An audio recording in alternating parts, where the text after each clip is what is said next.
Assalamualaikum warahmatullahi wabarakatuh. Perkenalkan, nama saya Nanda Kurnia Putri, BP 1820186. Di sini saya akan menampilkan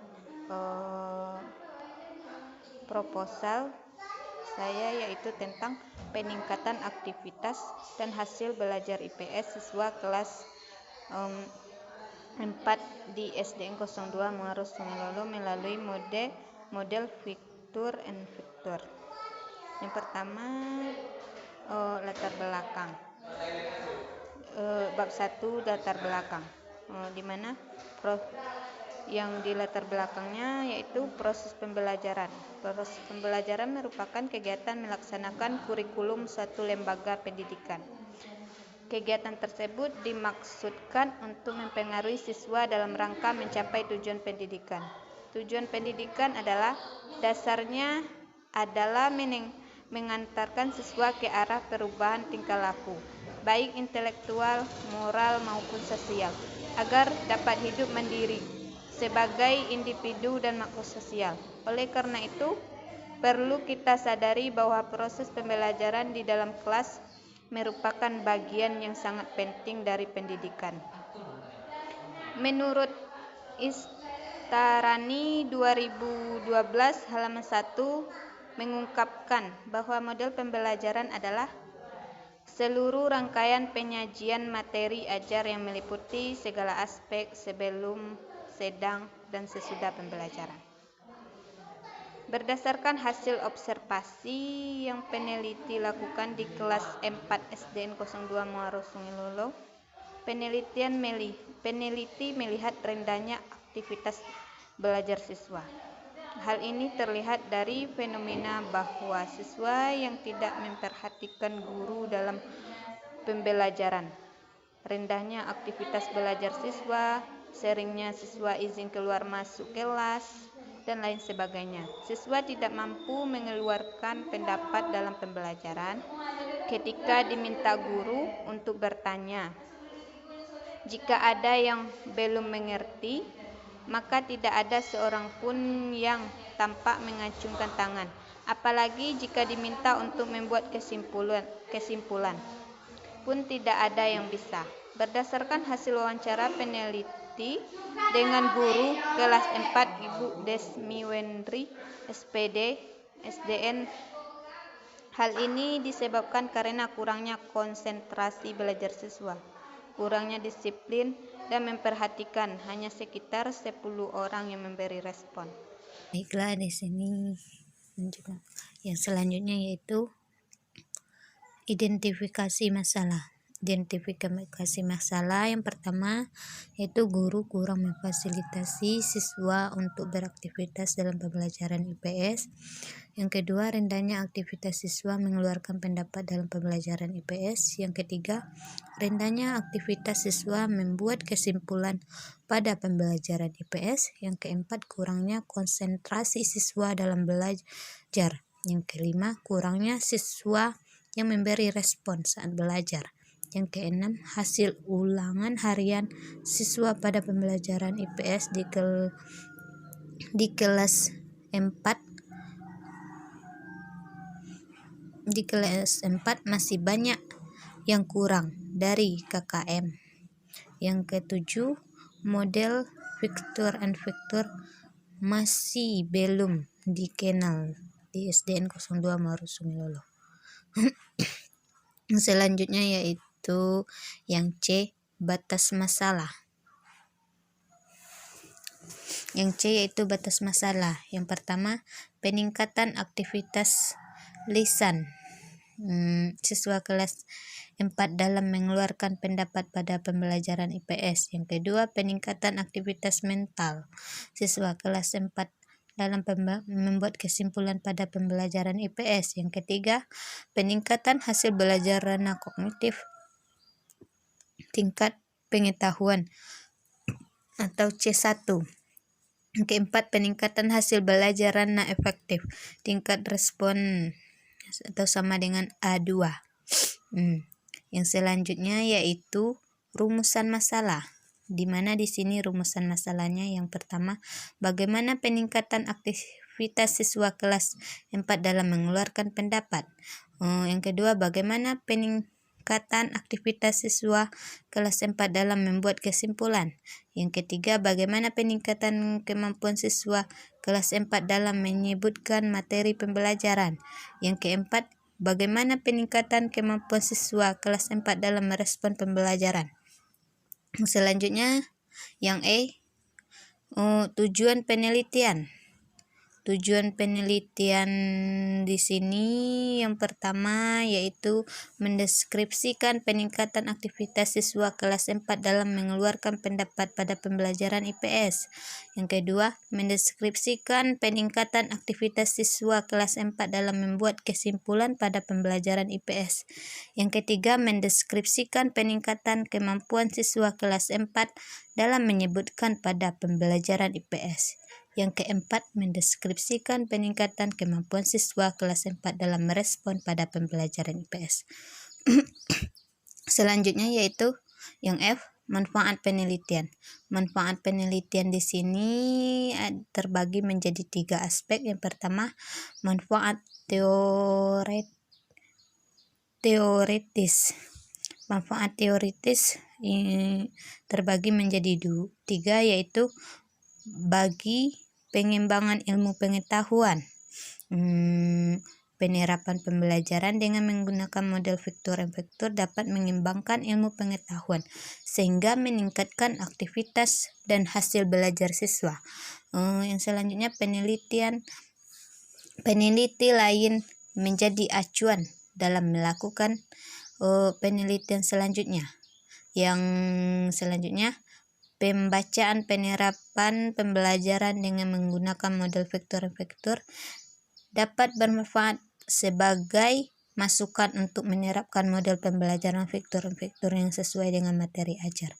Yang kedua, manfaat praktis. Manfaat praktis di sini terbagi menjadi 3, yaitu bagi siswa, bagi guru, dan bagi kepala sekolah.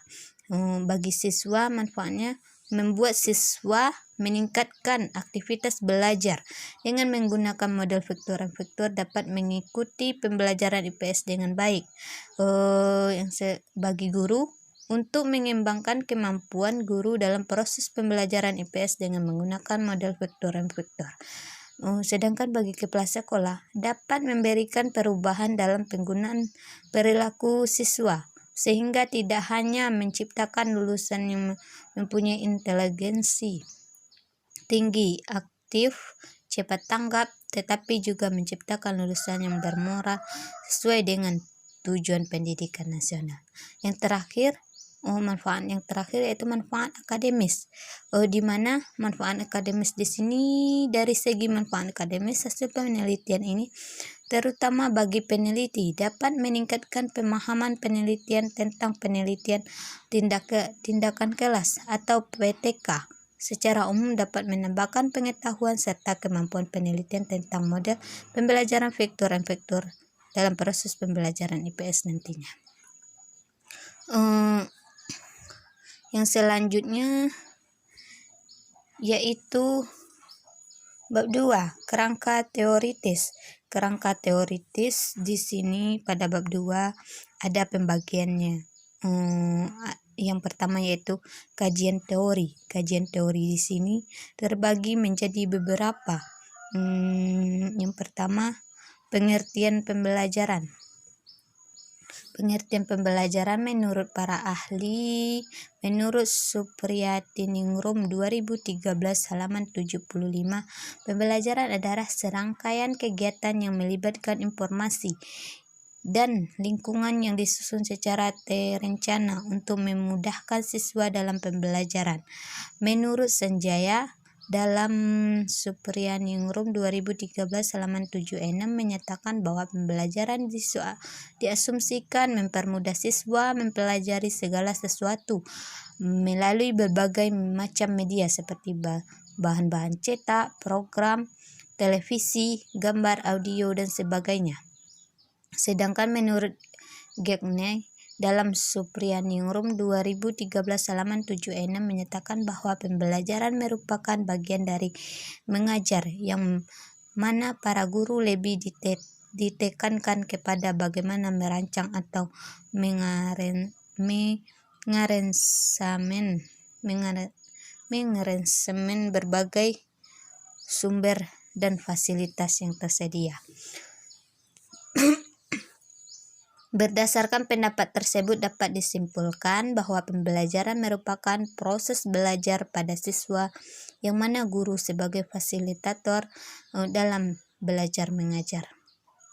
Selanjutnya karakteristik siswa SD, di mana karakteristik siswa SD menurut para ahli, yang pertama menurut Sumantri dan Sukmadinata dalam Wardani adalah yang pertama senang bermain, yang kedua senang bergerak, yang ketiga senang bekerja dalam kelompok, yang keempat senang merasakan atau melakukan sesuatu secara langsung. Selanjutnya yaitu berdasarkan menurut para ahli tadi dapat disimpulkan bahwa karakteristik siswa SD meliputi senang bermain, senang bergerak, senang bekerja dalam kelompok, dan senang melakukan sesuatu secara langsung. Sedang untuk yang C yaitu pengertian IPS. Pengertian IPS menurut para ahli, yang pertama menurut Supriya tahun 2006 halaman 3 menyatakan bahwa IPS adalah perpaduan dari pilihan konsep ilmu sosial seperti sejarah, ekonomi, geografi, ekonomi, antropologi, budaya, dan sebagainya yang diperuntukkan sebagai pembelajaran pada tingkat persekolahan. Sedangkan menurut Dipiknas dalam Sapriya 2006 halaman 7, IPS merupakan salah satu mata pembelajaran yang diberikan mulai dari tingkat SD sampai SMP, yang mengkaitkan seperangkat peristiwa, fakta, konsep, dan generalisasi yang berkaitan dengan ilmu sosial. Adapun menurut A. Kosasi dalam Supriya tahun 2006 halaman 7 bahwa IPS adalah ilmu pengetahuan yang memadukan sejumlah konsep pilihan pendidikan untuk dijadikan program pengajaran pada tingkat persekolahan. Jadi dari beberapa menurut para ahli tadi dapat dipetik kesimpulannya, yaitu bahwa IPS adalah salah satu mata pembelajaran yang diberikan mulai dari tingkat dasar sampai ke tingkat menengah untuk dijadikan program pengajaran pada tingkat persekolahan. Yang selanjutnya yang D, ruang lingkup IPS. Ruang lingkup IPS di sini menurut para ahli yaitu Depdiknas tahun 2006 halaman 576 menyatakan bahwa ruang lingkup IPS meliputi beberapa aspek sebagai berikut, yaitu yang pertama manusia, tempat, dan lingkungan. Yang kedua waktu, keberlanjutan dan perubahan. Yang ketiga sistem sosial dan budaya. Yang keempat perilaku ekonomi dan kesejahteraan. Nah, berdasarkan pendapat para ahli di atas dapat disimpulkan bahwa ruang lingkup IPS meliputi 4 aspek, diantaranya 1. Manusia, 2. Waktu, 3. Sistem sosial, 4. Perilaku ekonomi. Yang E, tujuan IPS. Tujuan IPS di sini menurut para ahli, yang pertama Sumantri dalam Supriya tahun 2006 halaman 11 menjelaskan bahwa tujuan IPS yaitu mendidik para siswa menjadi ahli ekonomi, politik, hukum, sosial, dan pengetahuan lainnya. Menumbuhkan warga negara yang baik. Yang ketiga, menampung para siswa yang studi lanjut ke universitas maupun yang akan terjun langsung pada kehidupan masyarakat. Yang keempat, mempelajari bagian pembelajaran yang sifatnya tertutup. Sedangkan menurut Endeljoeni dalam Supriya halaman 11 tahun 2006. Tujuan IPS yang pertama mempersiap siswa untuk studi lanjut, yang kedua mendidik kewarganegaraan yang baik, yang ketiga siswa terlatih dengan cara yang demokratis. Yang selanjutnya menurut para ahli yang selanjutnya yaitu Gross dalam Solihatin dan kawan-kawan tahun 2005 halaman 14 menyebutkan tujuan IPS ilmu pengetahuan sosial adalah untuk mempersiapkan siswa menjadi warga negara yang baik, kehidupan di masyarakat. Menurut Depdiknas tahun 2006 halaman 575, tujuan IPS yang pertama mengenal konsep-konsep yang berkaitan dengan kehidupan masyarakat dan lingkungan, memiliki kemampuan dasar untuk berpikir logis. Yang selanjutnya memiliki keterampilan dan kesadaran terhadap nilai sosial. Yang keempat memiliki kemampuan berkomunikasi, bekerja sama, dan berkompetensi. Nah, dari beberapa pendapat para ahli tersebut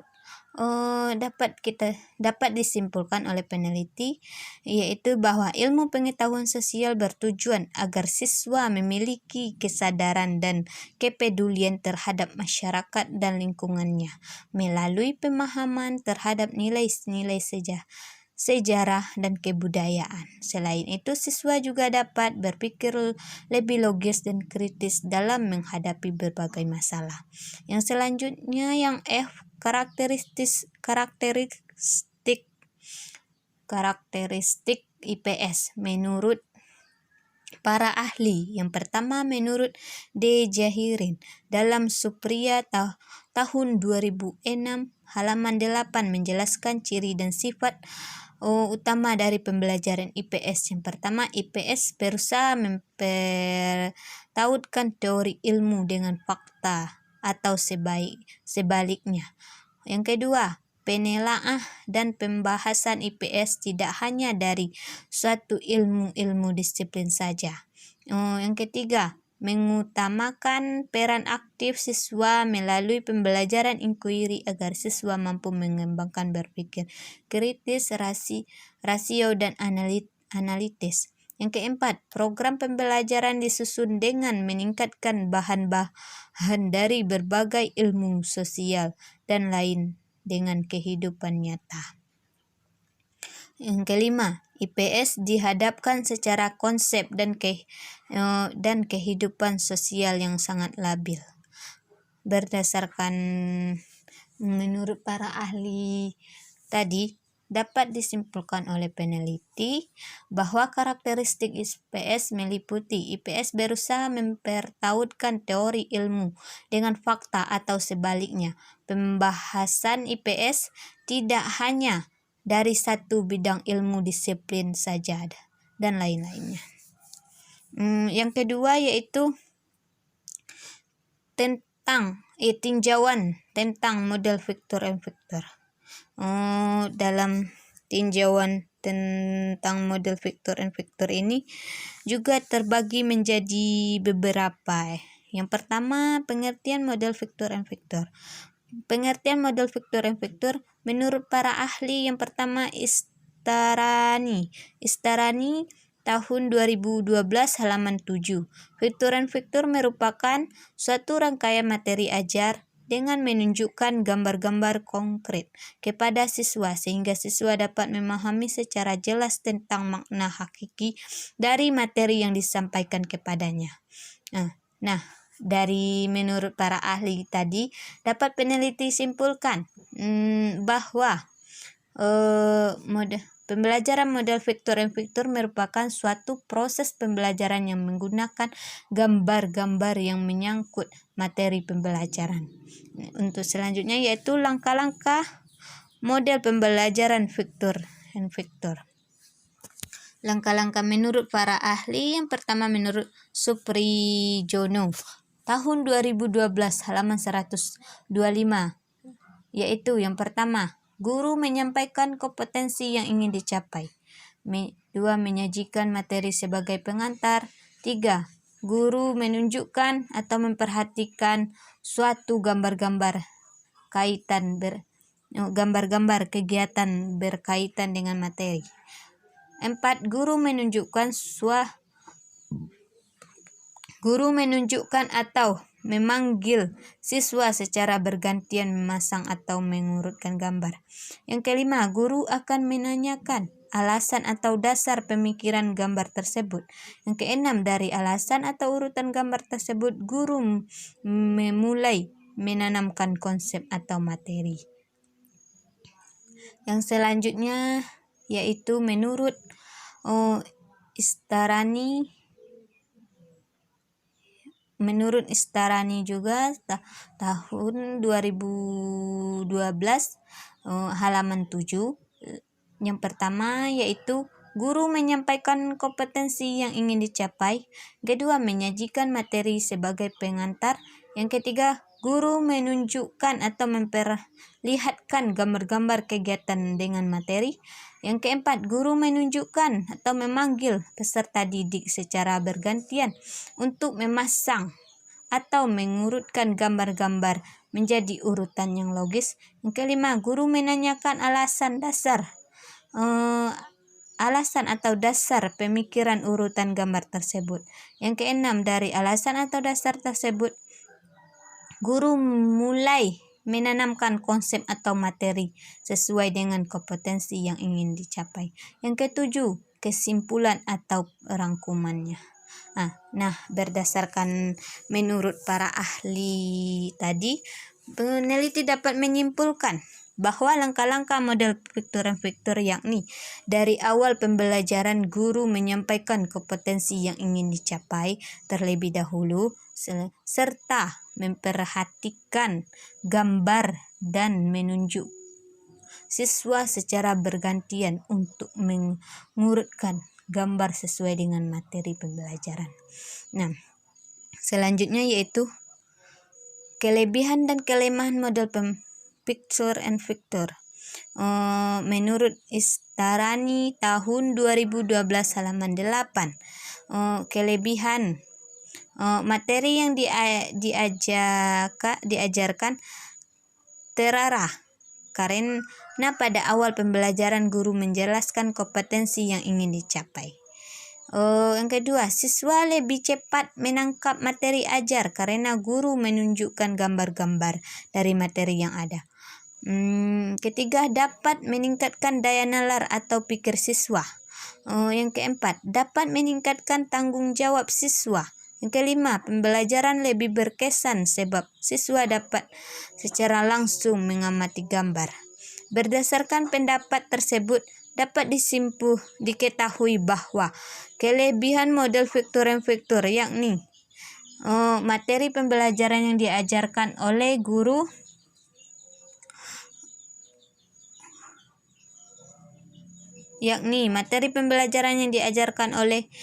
menjadi terarah karena guru menyediakan gambar-gambar yang sesuai dengan materi ajar sehingga pembelajaran menjadi berkesan. Sedangkan kelemahannya menurut para ahli yaitu menurut Istarani tahun 2012 halaman 8. Yang pertama, sulit menemukan gambar-gambar yang bagus dan berkualitas. Sulit menemukan gambar yang sesuai dengan daya nalar. Yang ketiga, baik guru maupun siswa kurang terbiasa dalam menggunakan gambar. Yang keempat, tidak tersedianya dana khusus untuk menemukan atau mengadakan gambar-gambar yang diinginkan. Nah, berdasarkan menurut para ahli di atas, dapat disimpulkan bahwa kelebihan dan kekurangan model vektor yakni sulit menemukan gambar yang sesuai dengan materi ajar serta tidak adanya dana khusus untuk mengadakan gambar-gambar yang sesuai dengan materi ajar sehingga pembelajaran menjadi tidak bermakna. Pembelajaran yang diajarkan oleh guru menjadi terarah karena guru menyediakan gambar-gambar yang sesuai dengan materi ajar, sehingga pembelajaran menjadi berkesan. Selanjutnya yaitu tinjauan tentang aktivitas belajar. Yang pertama, pengertian aktivitas belajar. Pengertian aktivitas belajar menurut Mulyono tahun 2001, halaman 26. Aktivitas artinya kegiatan atau keaktifan. Jadi segala sesuatu yang dilakukan atau kegiatan-kegiatan yang terjadi baik fisik maupun non-fisik merupakan suatu aktivitas. Menurut Sudirman tahun 2011 halaman 100, aktivitas artinya kegiatan-kegiatan yang terjadi baik bersifat fisik maupun non-mental. Sedangkan menurut Malik tahun 2008 halaman 27, belajar adalah modifikasi atau memperteguh kelakuan melalui pengalaman. Dari menurut beberapa pendapat para ahli tersebut, dapat disimpulkan bahwa aktivitas belajar merupakan segala kegiatan yang dilakukan dalam proses interaksi guru dan siswa dalam rangka mencapai tujuan belajar. Aktivitas yang dimaksudkan di sini penekanannya adalah pada siswa, sebab dengan adanya keaktifan siswa dalam proses pembelajaran terciptalah situasi belajar aktif. Yang selanjutnya yaitu jenis-jenis aktivitas belajar. Jenis-jenis aktivitas belajar di sini menurut para ahli, yang pertama menurut Sudirman tahun 2010 halaman 101. Yang pertama, kegiatan visual. Kegiatan visual bisa dilakukan pertama yaitu membaca, memperhatikan gambar demonstrasi, percobaan, pekerjaan orang lain. Yang kedua, kegiatan lisan. Kegiatan lisan yaitu menyatakan, merumuskan, bertanya, memberi saran, dan mengeluarkan pendapat. Yang ketiga yaitu kegiatan mendengarkan, yaitu mendengarkan penyajian bahan, mendengarkan percakapan, atau berdiskusi dengan keluarga. Yang selanjutnya yaitu yang keempat, mengerjakan kegiatan menulis. Kegiatan menulis di sini yaitu menulis cerita, menulis laporan, membuat rangkuman, mengerjakan teks, dan mengisi angket. Yang kelima, kegiatan menggambar. Kegiatan menggambar di sini yaitu menggambar, membuat grafik, dan diagram peta. Yang selanjutnya yaitu kegiatan metri. Kegiatan metri yaitu melakukan percobaan, melaksanakan pameran, menyelenggarakan permainan menarik, dan berkebun. Yang selanjutnya kegiatan mental. Kegiatan mental yaitu menanggapi, merenungkan, mengingatkan, dan memecahkan masalah. Berdasarkan uraian tersebut terlihat bahwa keaktifan di sekolah cukup kompleks dan bervariasi. Jika aktivitas tersebut dapat diterapkan di sekolah, maka sekolah akan dinamis, tidak membosankan, dan benar-benar menjadi pusat aktivitas belajar yang maksimal, dan bahkan akan memperlancar perannya sebagai pusat dan transformasi kebudayaan. Yang selanjutnya yaitu manfaat aktivitas dalam pembelajaran. Manfaat aktivitas dalam pembelajaran menurut para ahli, yang pertama menurut Malik tahun 2008 halaman 107. yaitu yang pertama, siswa mencari pengalaman sendiri dan langsung. Yang kedua, berbuat sendiri akan mengembangkan seluruh aspek pribadi siswa. Yang ketiga, memupuk kerjasama yang harmonis. Yang keempat, siswa belajar dan bekerja berdasarkan minat. Yang kelima, memupuk disiplin belajar dan suasana belajar. Yang keenam, membina dan memupuk kerjasama antar sekolah. Ketujuh, pembelajaran dan belajar dilaksanakan secara realistik dan konkret. Dari pendapat di atas dapat disimpulkan bahwa manfaat aktivitas dalam pembelajaran adalah mencari pengalaman, mengembangkan seluruh aspek pribadi siswa, menumpuk kerjasama, memupuk kedisiplinan, mengembangkan pemahaman dan berpikir kritis serta pembelajaran. Selanjutnya yang D yaitu pelaksanaan aktivitas dalam pembelajaran.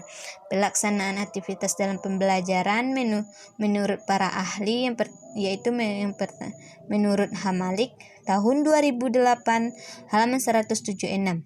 Azas aktivitas dapat diterapkan dalam semua kegiatan dan proses pembelajaran untuk memudahkan guru dalam melaksanakan azas ini. Maka dalam hal ini dipilih dua alternatif perdayagunaan, yaitu yang pertama, perdayagunaan aktivitas pembelajaran dalam kelas, di mana dilaksanakan dalam setiap kegiatan tatap muka dalam kelas yang terstruktur. Yang kedua, pelaksanaan aktivitas pembelajaran di masyarakat dilakukan dalam bentuk membawa kelas ke dalam masyarakat melalui karya wisata, survei, berkemah, dan sebagainya. Yang selanjutnya yaitu yang keempat, tinjauan tentang hasil belajar. Tinjauan tentang hasil belajar. Yang pertama, yang A, pengertian hasil belajar.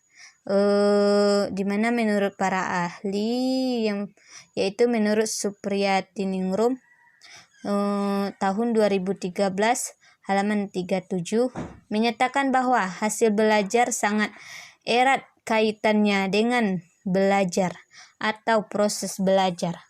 Hasil belajar pada dasarnya dikelompokkan dalam dua, yaitu pengetahuan dan keterampilan.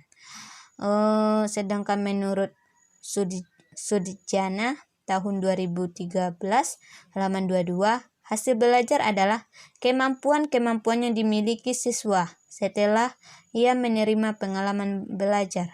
Sedangkan menurut Gekne dan kawan-kawan dalam Supriyaningrum tahun 2003 halaman 37 berpendapat bahwa hasil belajar adalah kemampuan-kemampuan yang dimiliki siswa sebagai akibat perbuatan belajar dan dapat diamati melalui penampilan siswa.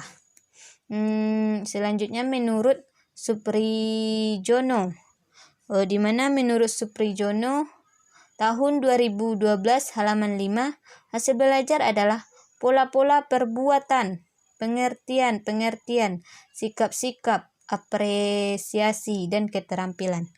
Nah, dari beberapa menurut para ahli tersebut peneliti dapat menyimpulkan bahwa hasil belajar adalah tingkat keberhasilan siswa dalam mempelajari materi pembelajaran di sekolah yang dinyatakan dalam skor yang diperoleh dari hasil tes. Yang selanjutnya, tipe hasil belajar.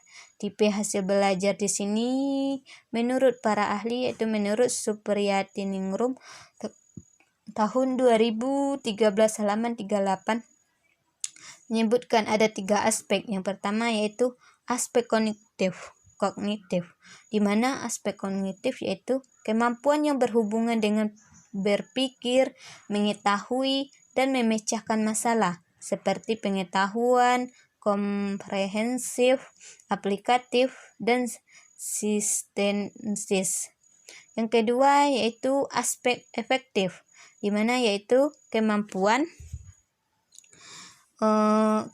yang berhubungan dengan sikap nilai, minat, dan apresiasi. Yang ketiga, aspek psikomotor, yaitu mencakup tujuan yang berkaitan dengan keterampilan atau skill yang bersifat manual atau motorik.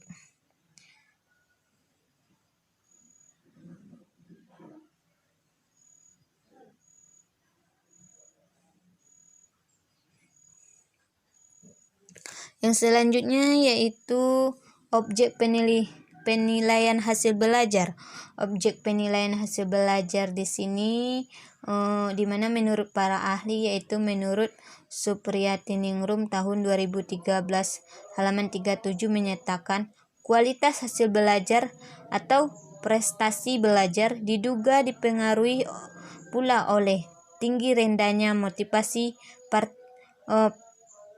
berprestasi. Tinggi rendahnya motivasi berprestasi yang dapat dilihat dari nilai rapor.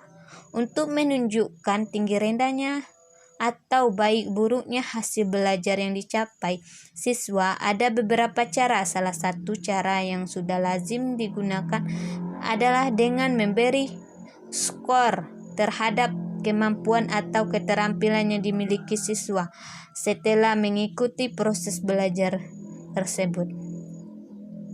Nah, memperoleh hasil belajar dilakukan evaluasi atau penilaian yang merupakan cara untuk mengukur tingkat penguasaan siswa. Yang selanjutnya yang B. Yang B yaitu penelitian relevan. Penelitian relevan, adapun penelitian yang relevan dengan penelitian ini adalah penelitian oleh Deslita tahun 2012 tentang peningkatan proses dan hasil belajar siswa dalam pembelajaran IPA melalui model vektor di kelas 5 SDN Negeri 08 Kampung Batu, Kabupaten Sejunjung. Penggunaan model vektor terbukti meningkatkan hasil belajar siswa dalam pembelajaran IPA di kelas 5 SD Negeri 08 ke Kampung Batu, Kabupaten Sejunjung. Sedangkan dalam penelitian ini, peneliti mencoba menggunakan model vektor pada kelas 4 di SDN 02 Muaro Sungai Lolo pada pembelajaran IPS dengan meningkatkan aktivitas dan hasil belajar siswa. Yang selanjutnya yaitu kerangka konseptual. Penggunaan model pembelajaran dalam proses belajar mengajar akan berpengaruh terhadap hasil belajar yang diperoleh. Semakin tepat model yang digunakan, maka hasil yang diperoleh akan maksimal. Dan salah satu model pembelajaran yang digunakan untuk meningkatkan hasil belajar siswa yaitu dengan model vektor. Model vektor merupakan suatu model yang bersifat membangun pengetahuan siswa dengan menggunakan gambar-gambar sesuai dengan materi pembelajaran.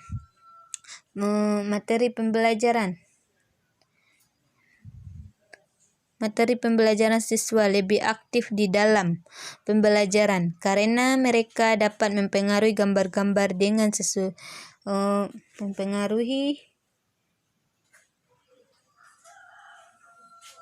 mempengaruhi gambar-gambar dengan logis sesuai dengan materi pembelajaran.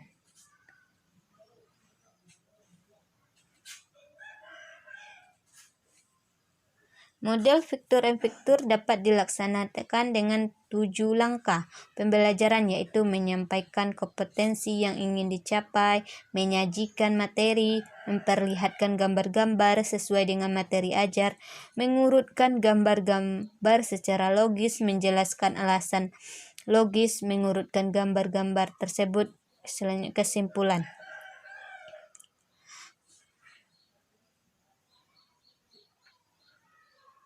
Berdasarkan uraian teori yang peneliti kemukakan terdahulu, dapat digambarkan seperti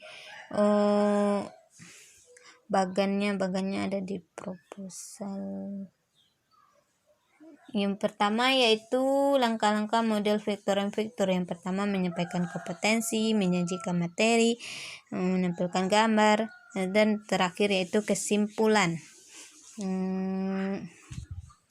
Yang selanjutnya yaitu hipotesa tindakan. Hipotesa tindakan, di mana hipotesa tindakan yang berdasarkan kajian teori yang telah disampaikan tersebut, maka dapat dirumuskan hipotesa tindakan sebagai berikut. Yang pertama, aktivitas siswa kelas 4 dapat mengeluarkan pendapat pada pembelajaran IPS. Yang kedua, aktivitas siswa kelas 4 dapat menyimpulkan pembelajaran pada pembelajaran IPS. Yang ketiga, hasil belajar siswa kelas 4 dapat menyebutkan pada pembelajaran IPS. Keempat, hasil belajar siswa dapat merespon pada pembelajaran IPS.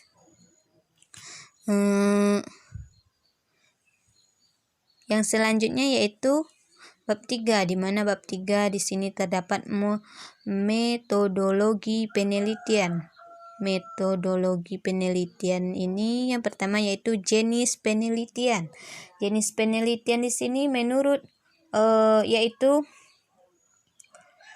jenis penelitian yang dilaksanakan oleh peneliti yaitu penelitian tindakan kelas atau PTK. Oleh karena itu, sesuai dengan penelitian tindakan kelas, maka masalah penelitian yang harus dipecahkan berasal dari persoalan praktis pembelajaran di kelas secara profesional. Menurut Kunandar 2008 halaman 46, Classroom Action Research atau disingkat CAR, atau penelitian tindakan kelas adalah action research yang dilaksanakan guru yang sekaligus sebagai peneliti dalam kelasnya atau bersama-sama dengan orang lain. Bisa disebut juga kolaborasi, dengan jalan merancang, melaksanakan, atau merefleksikan tindakan secara kolaborasi partisipasi yang bertujuan untuk memperbaiki dan meningkatkan mutu proses belajar di kelas. Sedangkan menurut Ari Kunto dan kawan-kawan tahun 2006 halaman 3 menegaskan bahwa penelitian tindakan kelas merupakan suatu perencanaan terhadap kegiatan belajar berupa sebuah tindakan yang sengaja dimunculkan dan terjadi dalam secara kelas bersama. Nah, berdasarkan menurut para ahli di atas, dapat disimpulkan oleh peneliti penelitian tindakan kelas merupakan penelitian yang dilakukan guru dengan berkolaborasi dengan orang lain sebagai pengamatan yang bertujuan untuk saling memberi masukan guna menemukan solusi pemecahan masalah yang dilakukannya tindakan dalam pembelajaran. Yang selanjutnya yaitu settingan. Yang B, settingan penelitian. Settingan penelitian yang pertama lokasi. Lokasi penelitiannya yaitu dilaksanakan di STM 02 Marutunglolo, Kecamatan Mapatungu Selatan. Sedangkan subjek penelitiannya merupakan objek utama yang diteliti dalam sebuah penelitian. Sesuai dengan tujuan penelitian, subjek penelitian ini adalah siswa kelas 4 STM 02 Marutunglolo. Untuk waktu penelitian ini dilaksanakan pada semester 7 perkuliahan dan bertepatan dengan semester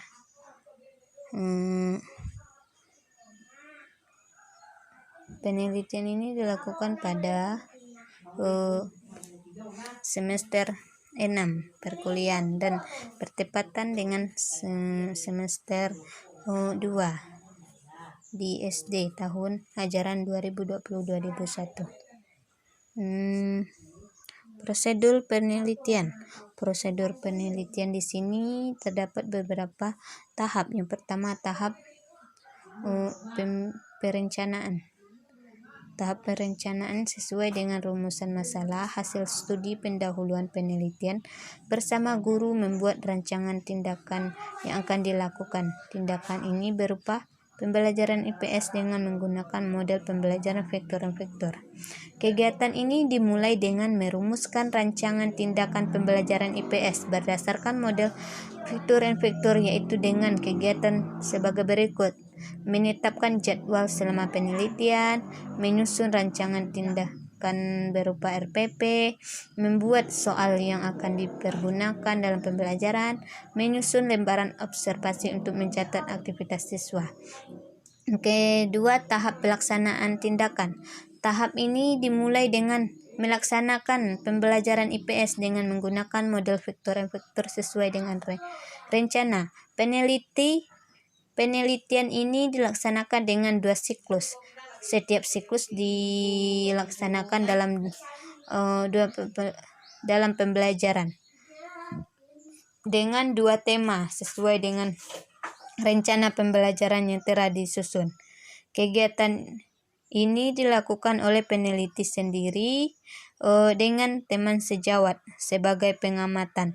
Peneliti melakukan kegiatan pembelajaran di kelas berupa kegiatan interaksi antar guru dan siswa dengan siswa lainnya. Kegiatan yang dilakukan seperti kegiatan berikut. Yang pertama yaitu kegiatan yang dilakukan yaitu peneliti atau praktis melaksanakan pembelajaran IPS dengan menggunakan model vektor-vektor sesuai dengan rancangan pembelajaran. Yang kedua, teman sejawat selaku observer melakukan pengamatan.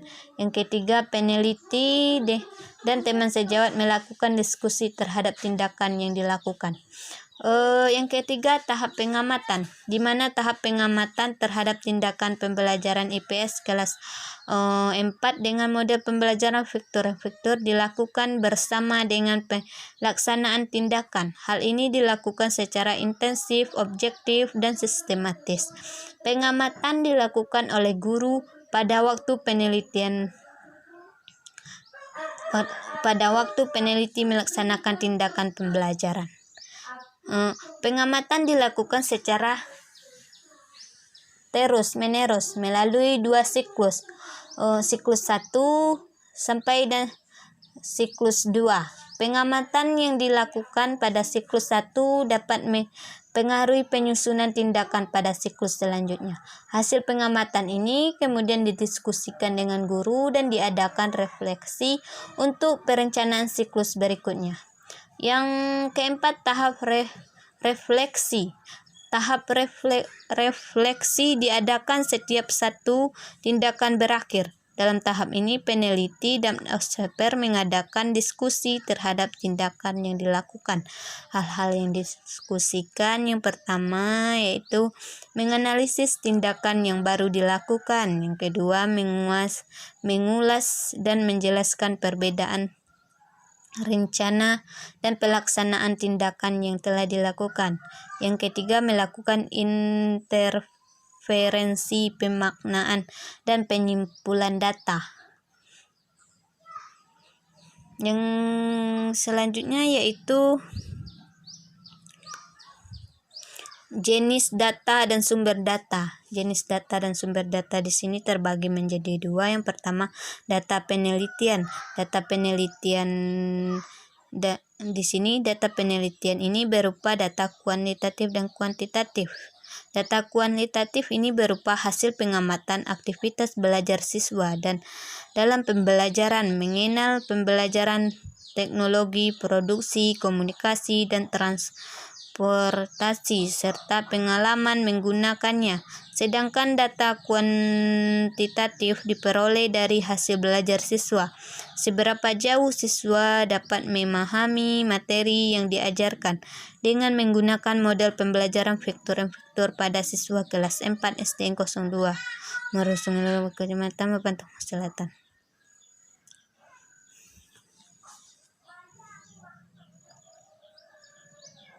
Yang selanjutnya yaitu sumber data. Sumber data diperoleh dari pengamatan terhadap aktivitas dan hasil belajar siswa kelas 4 STN 02.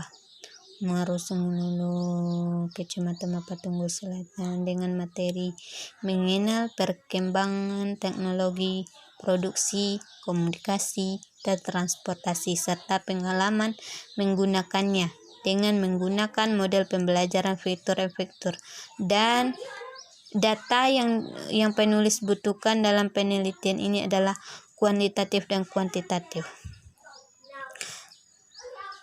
Yang selanjutnya yaitu teknik pengumpulan data. Teknik pengumpulan data di sini terbagi menjadi beberapa. Yang pertama, pencatatan lapangan. Pencatatan lapangan berupa paparan tentang data pengamatan terhadap praktis atau pembelajaran IPS dengan penggunaan model pembelajaran vektor-vektor.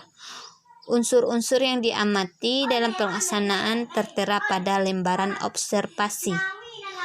Yang kedua, observasi. Observasi dilakukan untuk mengamati latar kelas tempat berlangsungnya pembelajaran IPS dengan penggunaan model pembelajaran vektor-vektor. Dengan berpedoman pada lembaran observasi, peneliti mengamati apa yang terjadi selama pembelajaran. Yang ketiga, tes. Tes digunakan untuk memperkuat data observasi yang terjadi dalam pembelajaran, terutama pada butir penugasan materi pembelajaran dari unsur siswa. Yang selanjutnya yaitu instrumen penilaian. Instrumen penilaian adalah alat yang digunakan pada waktu pelaksanaan penelitian.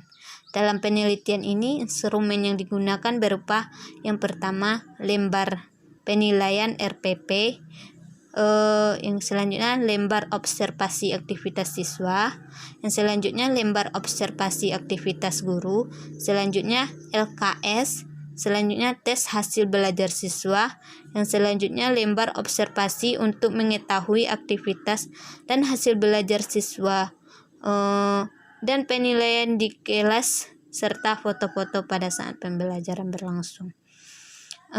Selanjutnya yaitu teknik hasil analisis data. Teknik analisis data di sini yaitu teknik analisis format observasi, di mana hasil observasi analisa guru dianalisis dengan metode deskriptif.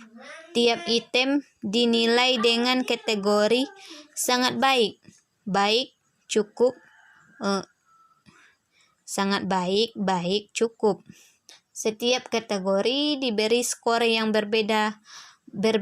Kategori skor baik diberi skor 3, baik diberi skor 2, dan cukup diberi skor 1. Selanjutnya jumlah skor dihitung dan dilakulasikan untuk mendapatkan presentase aktivitas guru.